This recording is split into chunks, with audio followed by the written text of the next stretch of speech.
Ada aktivitas biologis yang kita lakukan setiap hari. Misal, buang air kecil. Coba kalian bayangkan, kalau urinnya tidak dibuang dan kita hitung, pasti banyak sekali jumlahnya dalam tubuh. Namun tahukah kalian, organ tubuh apakah yang berperan menghasilkan urin? Bagaimana cara kerjanya? Yuk kita pelajari.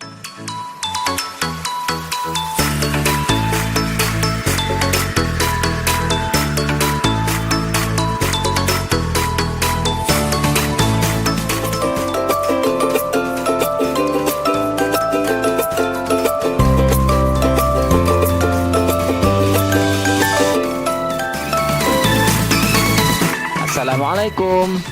Halo adik-adik, apa kabar kalian? Semoga sehat dan tetap semangat belajar ya.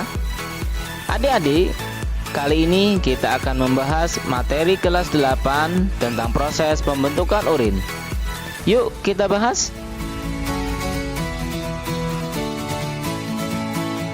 Organ yang berperan dalam memproduksi urin adalah ginjal.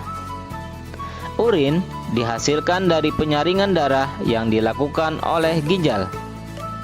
Ginjal terletak di kanan dan kiri tulang pinggang, yaitu di dalam rongga perut pada dinding tubuh bagian belakang. Alat penyaring pada ginjal disebut dengan nefron. Nefron merupakan unit yang berperan penting dalam proses penyaringan darah. Sebuah nefron terdiri atas badan Malpighi yang mengandung glomerulus dalam kapsula Bowman. Dilanjutkan oleh saluran-saluran atau tubulus seperti tubulus proksimal, lengkung Henle, tubulus distal, dan tubulus kolektivus atau pengumpul yang terdapat pada medula. Lengkung Henle adalah saluran ginjal yang melengkung pada daerah medula yang menghubungkan tubulus proksimal dengan tubulus distal. Pelvis renalis atau rongga ginjal berfungsi sebagai penampung urin sementara sebelum dikeluarkan melalui ureter.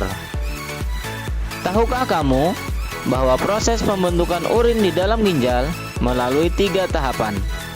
Ketiga tahapan tersebut adalah tahap filtrasi, tahap reabsorpsi, dan tahap augmentasi.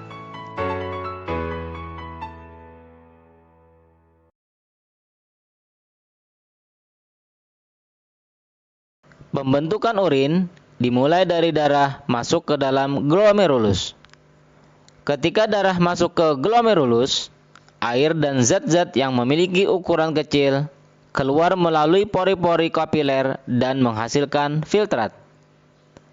Cairan hasil penyaringan atau filtrat tersusun atas urobilin, urea, glukosa, air, asam amino, dan ion-ion. Filtrat selanjutnya disimpan sementara di dalam kapsula Bowman. Filtrat yang tertampung di kapsula Bowman disebut urin primer.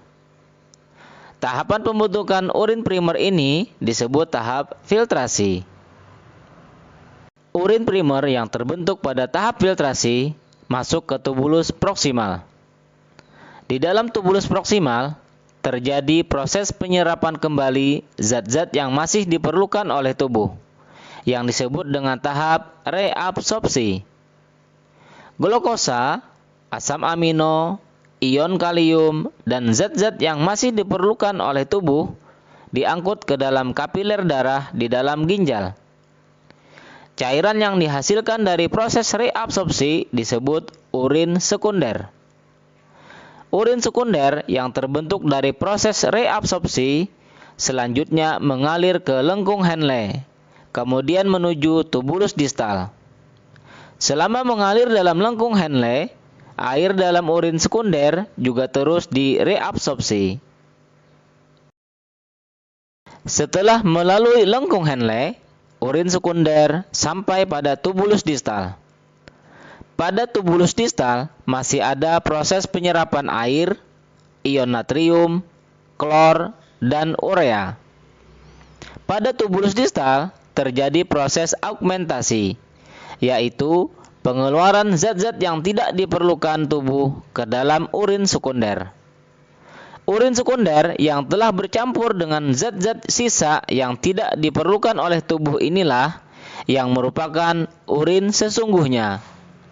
Urin tersebut kemudian disalurkan ke pelvis renalis atau rongga ginjal. Urin selanjutnya keluar dari ginjal melalui ureter, kemudian menuju kandung kemih yang merupakan tempat menyimpan urin sementara.